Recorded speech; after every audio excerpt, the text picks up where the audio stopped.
Hey you guys, I know it's been a long time. Welcome back.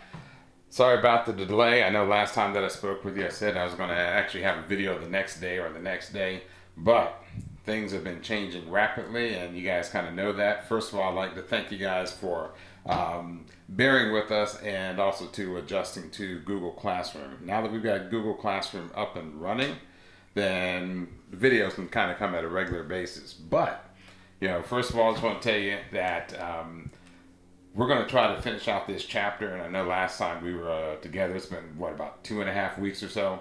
Last time that we were together, it was one of those things where we were almost done with chapter 8 and we were going to test and then kind of, pushed back because we as teachers, we had to make that adjustment. But now up and running. And as promised last time, I told you we're going to go over long division. Got a couple of problems that we're going to do with long division. Also going to do a little bit of review for chapter 8. And you guys should have started that packet this morning with the enrichment.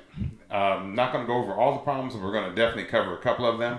But somebody that's going to be with us for the rest of the year was up at the school and wound up picking up JP and Freddie the Frog and JP.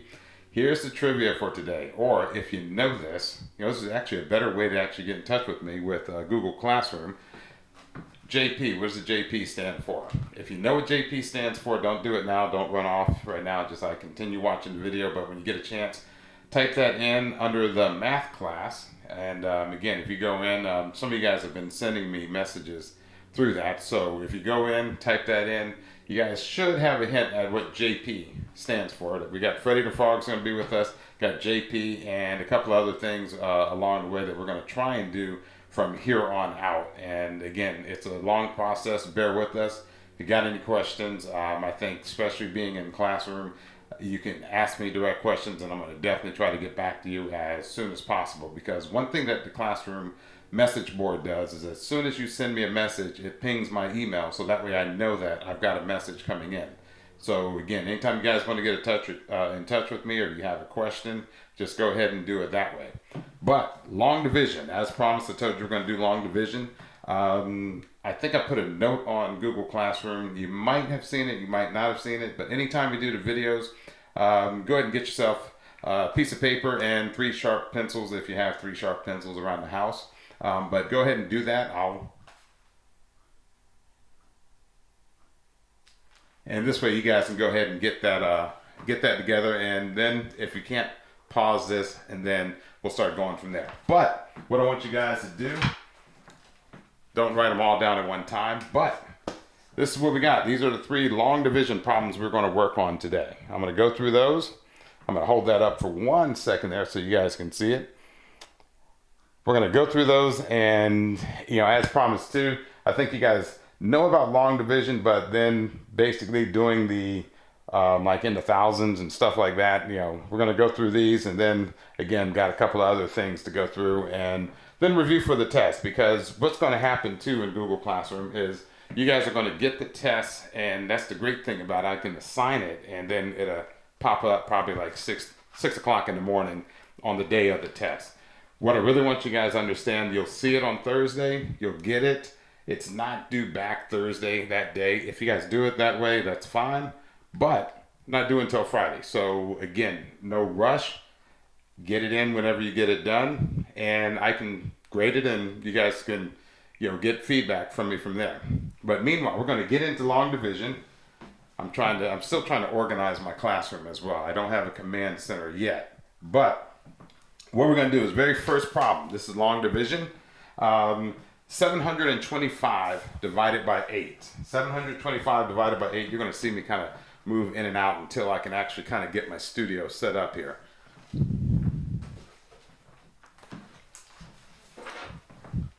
What did we say? 725 divided by 8. Long division. Let's go ahead and list and tell people what we're doing here. Long division. 725 divided by 8. Again, as we've done in the past, we know dad divides, mother multiplies, sister subtracts, brother brings down, and Rover retrieves. Rover's going to get tired today because Rover is going to definitely be retrieving and repeating a lot today. So again, with this long division to start with, 725. First of all, we take a look at that 8, the divisor, we look at 8. Can 8 go into 7? No, 8 cannot go into 7. We're asking how many times does 7 go into 8? 8 doesn't, or how many times does 8 go into 7, I should say. Basically, 8 does not go into 7. So, what do we need to do? Well, we took a look at that first one. New markers. Took a look at that first one. We looked at 7 and we saw that 8 could not go into 7. So, what must we do? We must look and see, can 8 go into 72? Now again, we've been doing multiplying and dividing. 8 times what gives us 72? Oh, well, wait a second here. 8 times 10 gives us what? That's 80. Subtract 1. 8 times 9. 8 times 9. So we're going to put that 9 above what? We're going to put the 9 above the number that we're working on. The last number that we went through, and that's that last number right there. That's at 2 right there. So we're going to go in and 8 times 9, that's where we're going to put the 9 at. So 8 times 9 gives us what? 8 times 9 gives us 72. So, mother or dad, messing it up here. Dad, mom, sister, brother. We divide, mom is multiplying, put that little multiplying right there. 9 times 8, that's going to give us 72. 72 is right there. And subtract, that's where the sister comes in, subtract, and we'll wind up with 0.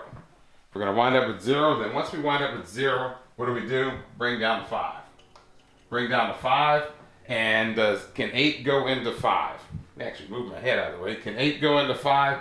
No, 8 does not go into 5. Since 5 is the only thing left, what does that leave us with? That leaves us with a remainder of 5. So, 725 divided by 8 is going to give us 9 with a remainder of 5. That's not right. I missed a step there. Sorry about that, guys. If it cannot go into 5, and bear with me here. I know that you guys are probably like, oh, I'm confused. Not confused yet. Know where we're at. Let's backtrack a little bit. Could 8 go into 72? All right, could 8 go into 7? No, it cannot go into 7. Can it go into 72? Yes, it can go into 72. And that means that it's 9 times 8. That's going to give us 72. It's going to give us 0. We drop down to 5. And as we drop down to 5, can 8 go into 5? No, it cannot. So here's where I made the mistake at, and my apologies. You had a 0 because 8 cannot go into 5. 8 cannot go into 5, so you add that 0. So, with that 0, I said 0, that's going to be a remainder of 5. So, that's where we get 90 with a remainder of 5. 90 with a remainder of 5. Does everybody understand that? Which one is that? I'm assuming everybody's got the thumbs up because, again, my apologies on that. It's like that, because 9 times 8 would not have given us 725 with a remainder of 5. No, it's 90. 90 times 8 is going to give us a remainder of 5. 90 times 8 is going to give us a remainder of 5. The tricky little part that we had here today was that 5 right here. That 5, 8 could not go into, so we had to put a 0 up top. But that's the whole thing about the fact of long division today. I'm going to definitely go through. So let me take a look at the second one here. Remember the second one? Second one there was 6, or 1,028 divided by 6. 1,028 divided by 6. I think I got room on the side right here. 1,028. 1,028 divided by 6. Divide, multiply, subtract, bring down, retrieve. So, can 6 go into 1? No. Well, JP said no. So 6 can't go into 1, so what do? We go to the next number. Go to the next number, so the next number is what? That next number is 0, so can 6 go into 10? And everybody should be nodding their head yes. Hands down, I know that it can go into 10, but here we go. Can 6 go into 10? Yes, 6 can go into 10. How many times does 6 go into 10? 6 can go into 10. I'm playing musical markers here. How many times can 6 go into 10? Yes, I heard you, Olivia. 1 time. I'm going to multiply. Multiply 1 times 6 is going to do what? 1 times 6 is going to give us 6.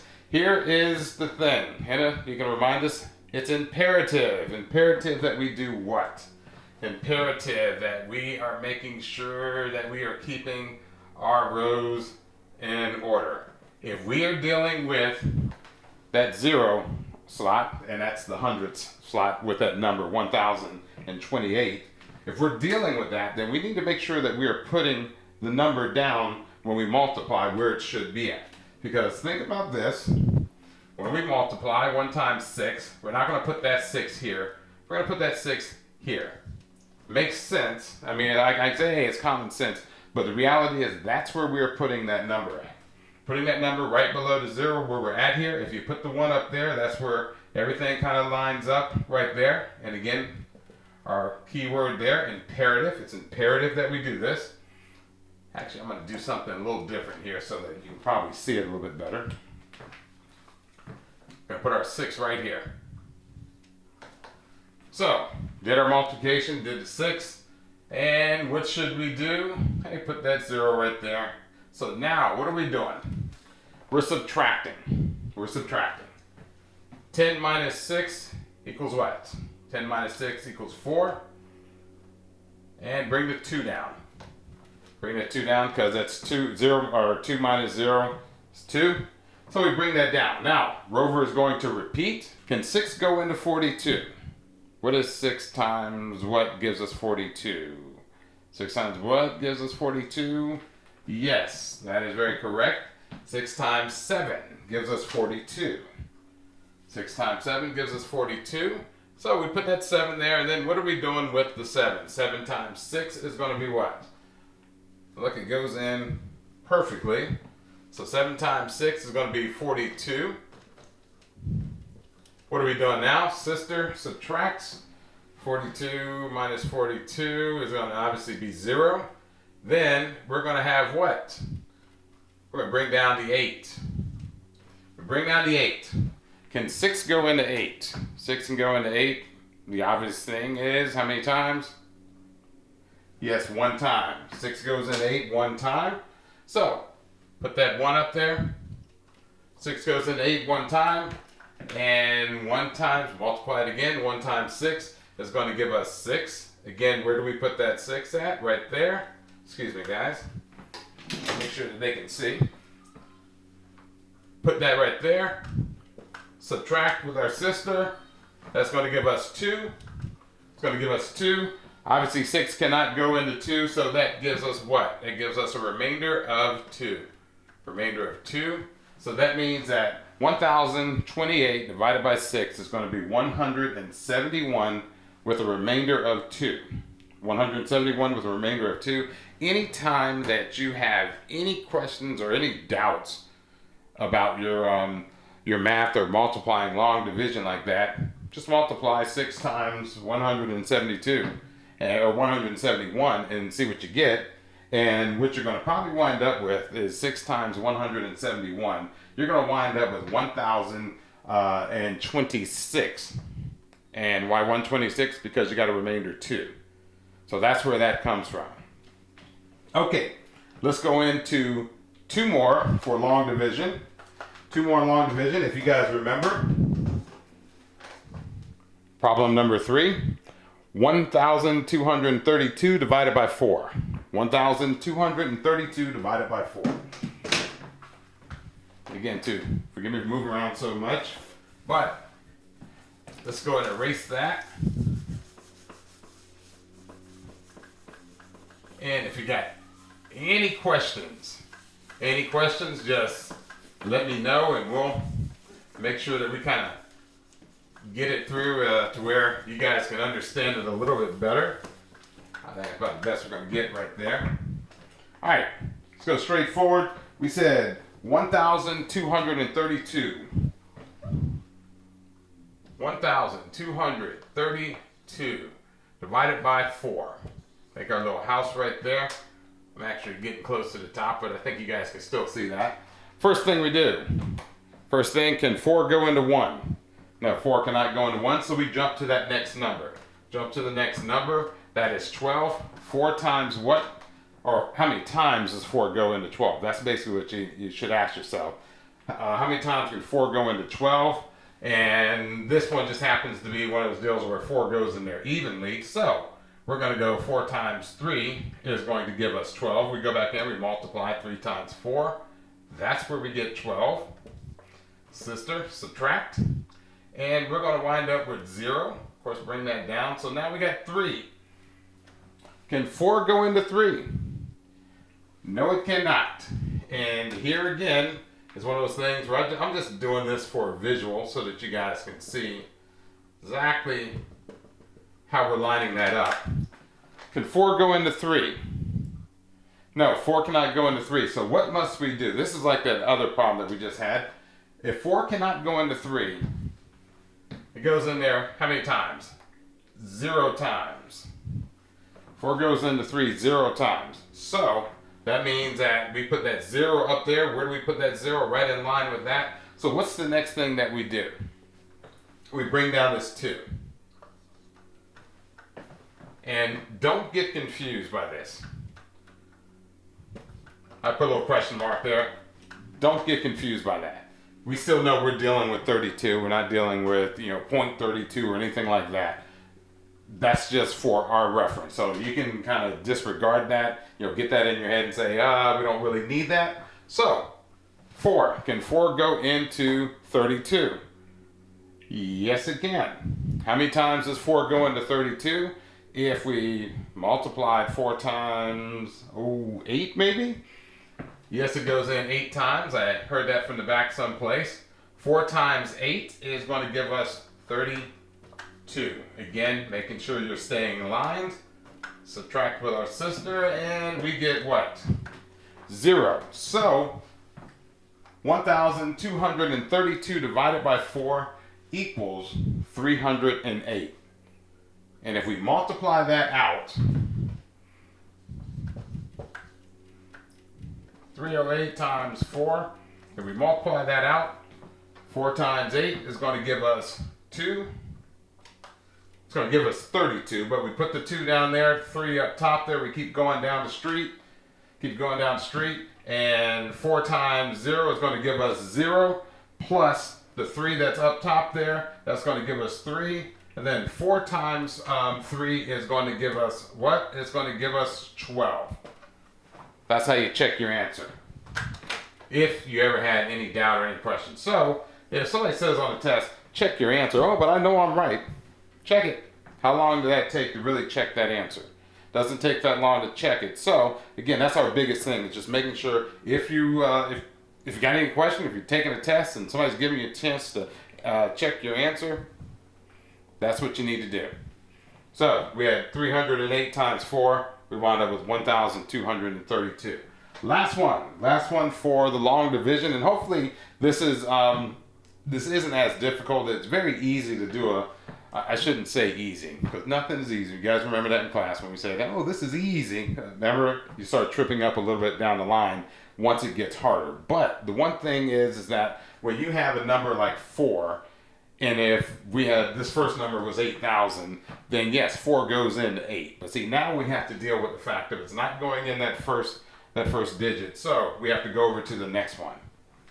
Okay, next problem is 2,835. 2,835. 2,835. And I think I divided it by 7. 2,835 divided by 7.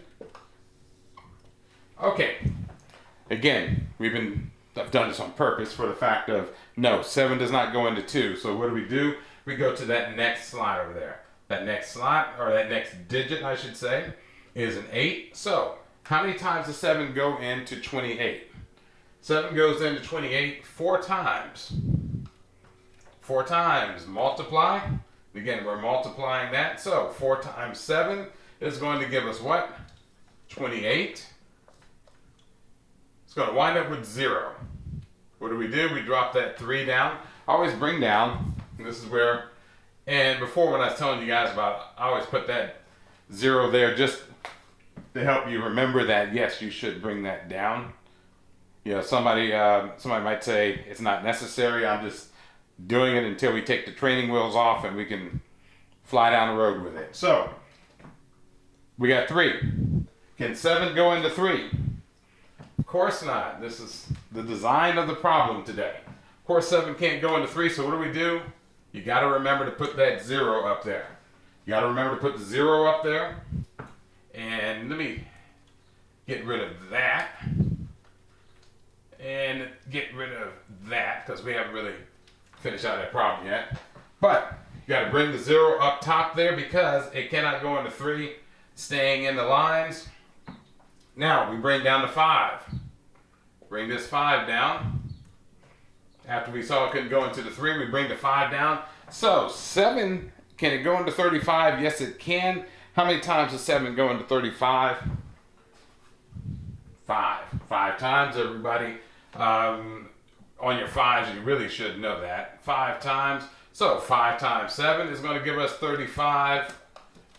Disregard the lost 0 out there. Don't need it. And now, 35 minus 35. Sorry about that. Subtract with sister. 35 minus 35 gives us 0. So what does that mean? That means we've got 2,835 divided by 7 equals 405. And if you go in and multiply it out, 7 times 5, 35. Sometimes 0 is going to be 0. 7 times 4 is going to give you 28. So yes, that is exactly what it is. So that's our log division section of today's lesson. And what we're going to do now is a little demo. Just give me a second to make sure I get everything together. And we're going to do a little demo about a couple of the problems that you might see and just kind of help you out with how you guys can kind of figure out what's going on with Singapore math and this right here. Both sides need to do what? They need to equal each other. So, if you got to do some writing down, write down. I'm just going to pause this video for a second and then I'll be right back. Okay, part two of this. Basically, we talked about the test coming up, and you know, with Singapore math, there are times where they might throw a curveball at you, but again, you got to know how to hit the curveball in order to do well on that little portion of the test. So I'm just going to go ahead and throw in a couple of things I need you guys to kind of understand here. Might be a little confusing, but let's start off with this. If you see something, and remember last week we talked about the fact one thing equals another. Sorry about that noise there. My chalkboard down here is trying to get away from me. But you remember last week we talked about the fact of if we had bacon in a house and everything had three homes and 3 slices of bacon, it still equals the same. But if we started giving you some numbers after that, then you got to figure out what's what. So right here we've got a baseball, ball, got a ball right there, and a ball right there. These 2 balls have value. If you not throw a curveball, well, I'm getting off topic there, but anyways, ball times ball. Ball times ball equals 121. Ball times, oh, whoa, some people are jumping up and down. I know the balls equal. Don't worry about it yet. Work with me here. Stay with me here. There's a couple people that might be like, I don't quite get what's going on. Ball times ball. Ball times ball equals 121. Now, if we said 5 times the ball, 5 times the ball equaled 55, then if a question asks you, what's the value of the ball? Now, that's where everybody's jumping up and down. I know, Evie, you got this. What is it? The value of the ball is what? Is 11. Very good. Value of the ball is 11. Because basically, if we think about this, 11 times 11, that's going to give us 121. It's going to give us 121. Now, if we were adding, and I said 11 plus 11 plus 11 plus 11, that's 4 times, that's going to give us what? It's going to give us 44.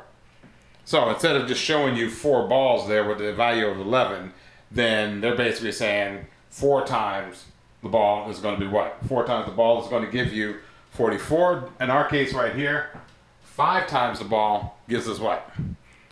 5 times the ball gives us 55, which means that the ball has to equal 11. Again, if we're in doubt about that, 5 times 11 equals 55.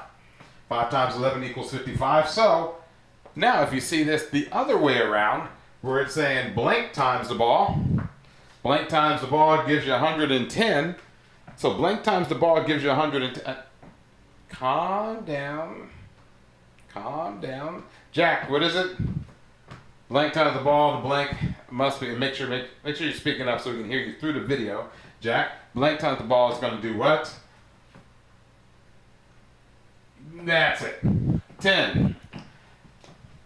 10 times the ball is going to give you 110. 10 times 11 equals 110. So don't be fooled by the fact of it's a blank right there. You're just like, this makes no sense. This makes no sense. The reality, this has a value. They've placed a value on this. In this circumstance here, they have placed a value on the ball. So the value on the ball is what even? Exactly, it's 11. So Jack, 10 times the ball, 10 times 11 is going to give you 110. 10 times the ball is going to give you 110. And again, with our properties of multiplication, what's the difference here? Give you, let's say 77. Oh, I know. Settle down, settle down, settle down. Natalie? Yes, you got it. 7. The ball times 7, doesn't matter how they flip-flop it, the ball times 7 is going to do that. Now, if we really went out on a limb and said that, taking this and said 88 divided by the ball, it's going to give you what? We know the place value for the ball. It's 11, right? So 88 divided by 11 is going to do what for us, Liam? 88 divided by 11 is going to give us 8. 88 divided by 11 is going to give us 8. I can say it's a very simple concept here, but again, too, if it's kind of throwing you off, you guys know where to type that in and say, I just don't get that. Now, maybe this might help you just a little bit more because on the small board, let me set these down.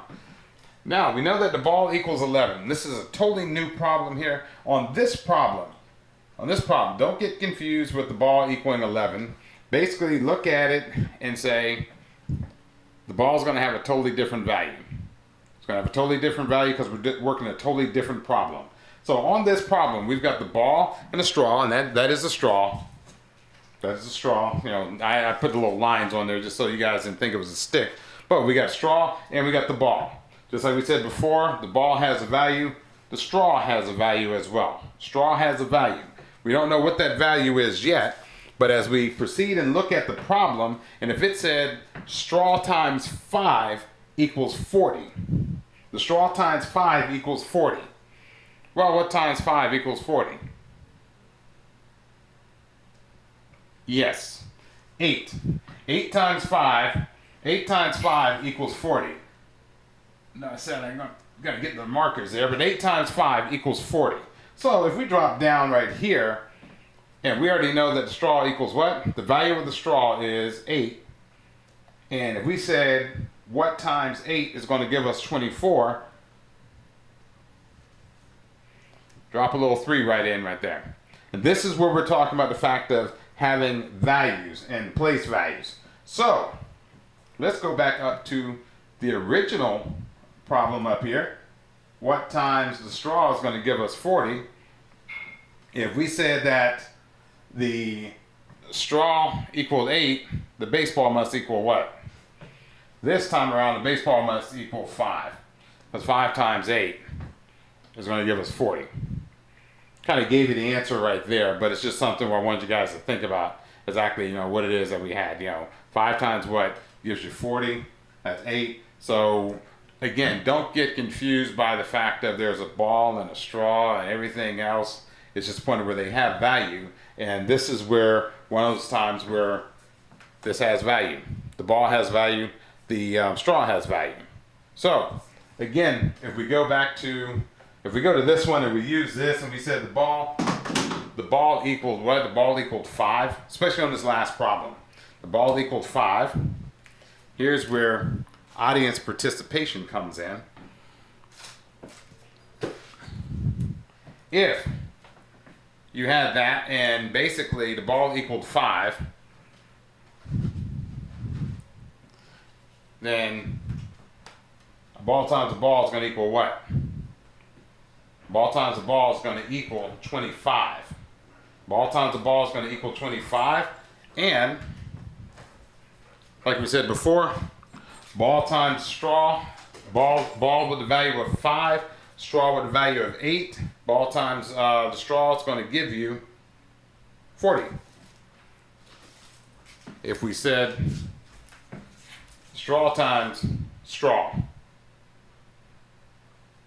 8 times 8, 64. 8 times 8 is 64. Now, here's a problem for you guys to write in the answer to.